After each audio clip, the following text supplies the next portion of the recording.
Hey guys, today I want to talk about the new FZ1000 and its big brother, the GH4. I want to talk about the exterior differences. In photos, they may look very similar, and they definitely are, but there are some key differences that I want to mention. Now, of course, this camera is $900, shoots 4K, shoots slow motion, has a nice 25 to 400 built-in lens that is nice and sharp.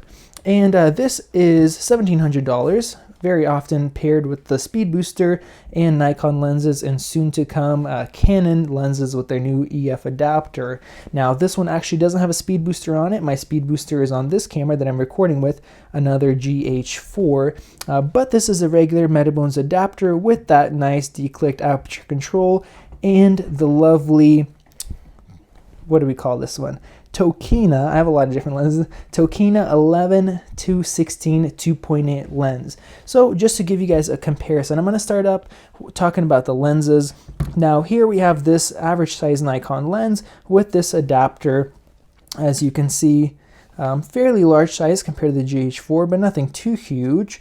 Now over here we have the FZ1000 with its 25 to 400 2.8 to f4.0 built-in lens. Now they may seem very similar here. I'm gonna set it up right there. So you see this one's slightly bigger, but this is not completely expanded. It's only about 50. When we go ahead and expand it, wow, it does get pretty long, and it is about an inch longer than this setup right here. So it does expand quite long, but not just the length that might matter to you. If you look at how the diameter, it is just about as wide as this lens is up here. So definitely nice and chunky lens. It's fairly large, especially when you compare it to other micro four thirds lenses. Instead of if you're not using a Nikon lens, definitely large on the lens, but you know, what do you expect with something that zooms so much? So looking at the top here, starting off on the left hand side, we have, I think, the identical mode dial, so you can just select from single shooting for photos, multiple shooting, exposure compensation, if you want to do a timed, or you want to do your time lapse, or you want to do the stop motion functions. That's where you find it right there. Both have built-in flashes. I'm not sure any difference in those. The FZ1000 does have a microphone section right here, a little grill for the mics, hot shoe mounts, and moving over, you have your mode dials. One key difference is the FZ1000 does not have a lock. The GH4 has this nice new lock. Press it, won't go anywhere. Press it, you got your settings right there. Some people might not need that. Some people might find it convenient. Personally, I don't really bump this very much or very often, but some people do. So that's one difference right there. You also have 3 custom settings here with only 2 custom settings on the FZ1000, but 2 is still plenty. Now up here we have the zoom function for the FZ1000. You don't have that obviously on the GH4, your shutter button. We have a recording button up here for your video. On the GH4 we don't have the up top, it's on the side.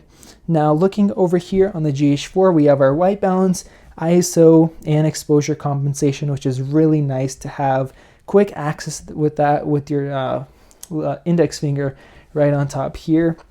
What we get instead on the FZ1000 is you just have your function 1 button, just like you do on the GH4 right there. You also get a function 2 button right there up top. So when you're holding this, it's kind of awkward, see right there, to kind of get that far, but it's there if you need it. So let's move over, take a look at the back of these. So here we go, we have on the FZ1000 and the GH4 very similar viewfinders right here, electronic viewfinders. And if you take a look, we have a function 5 button for your live view adjustments, or you can customize the button there. Same one on the GH4 right there. The GH4 has your little play preview button, so you guys can check out what you've shot. This one does not have it. It's actually moved right there. Now if you take a look, both have the selector switch right there for your manual focus, continuous focus, or your single focus right there. And then we have a function 3 button on the FZ1000, conveniently right next to your play button right there. You have a display button right there. Now all these on the GH4, you have your display button right there, on the grip, which is not super convenient because if you got to switch your settings, you have to take your hand off of the GH4 to access that, where here it is more convenient in that spot. Our function 3 button is right there on the GH4, and we also have our function 2 button right there instead of the top. So these two are more convenient because you just bring your thumb down and you can access those. And moving along to the little click, I keep saying click wheel. You have your little scroll wheel here with clicks, so that is nice to have, and the menu button on the side.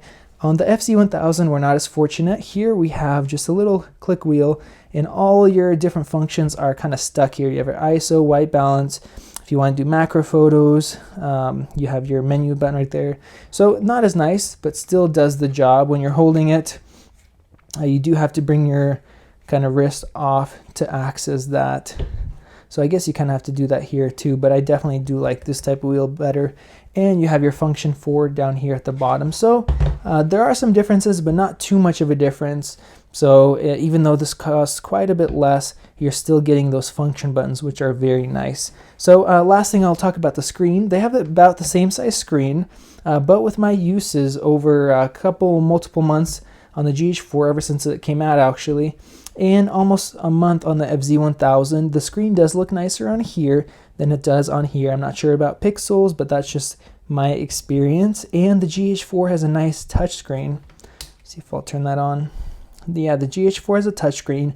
Some people might say, why would you even want a touchscreen? Who needs that? But you know, after using it for a while, like I definitely appreciate the functions. I'm kind of used to it. I wish this one did, but it does not. You know, you can't expect everything for the price point. So there's that. Let's move over to the side. Here we have just an SD card slot right here. And if you're looking on the FZ1000, it says HDMI there. Let me pop it open.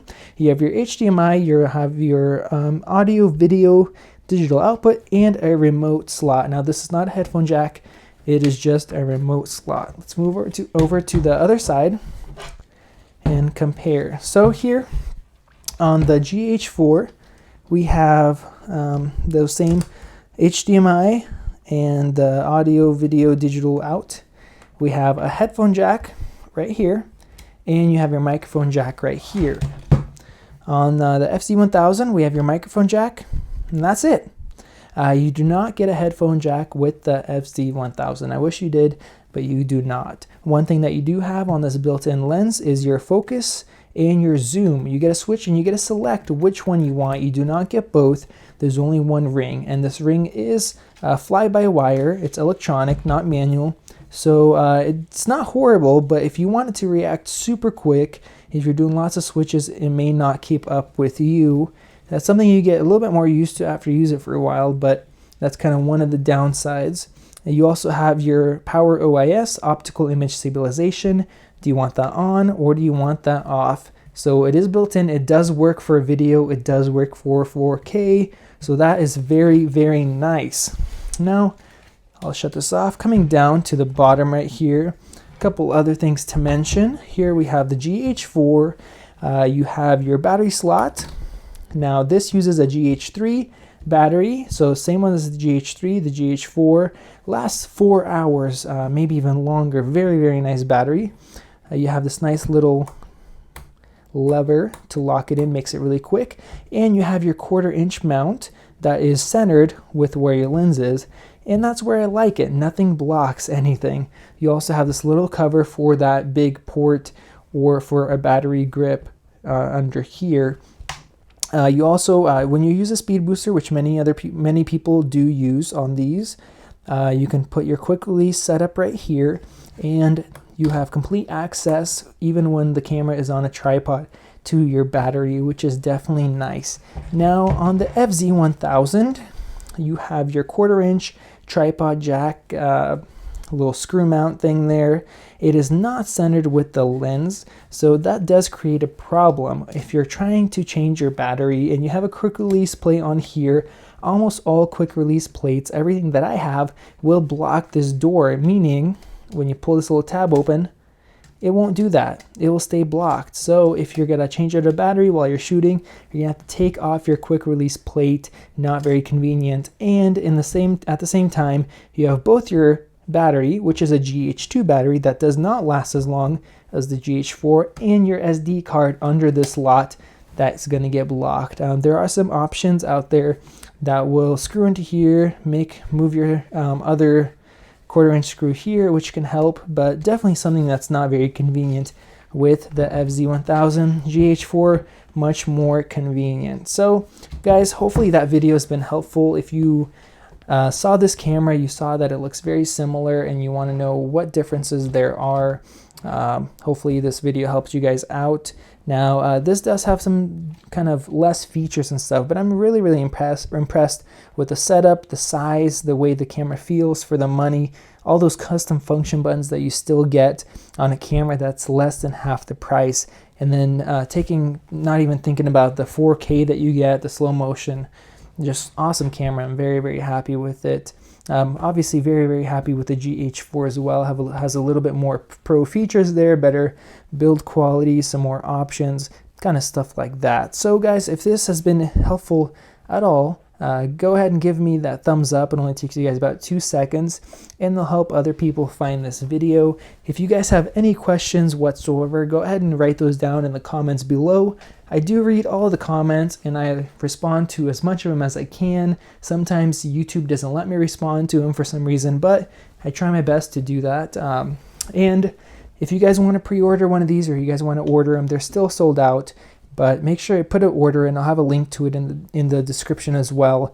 I know some of the guys try to wait until it comes back in stock, but usually it sells out really quick. I may be purchasing more of these in the future if I'm ready to set up a second team for shooting weddings. Very impressed so far with the quality. I'm going to have a couple more videos after this one about the video quality in low light compared to the GH4, and maybe like a final review video on the FZ1000, my kind of thoughts, and just kind of like a wrap up to finish up my video set on this camera.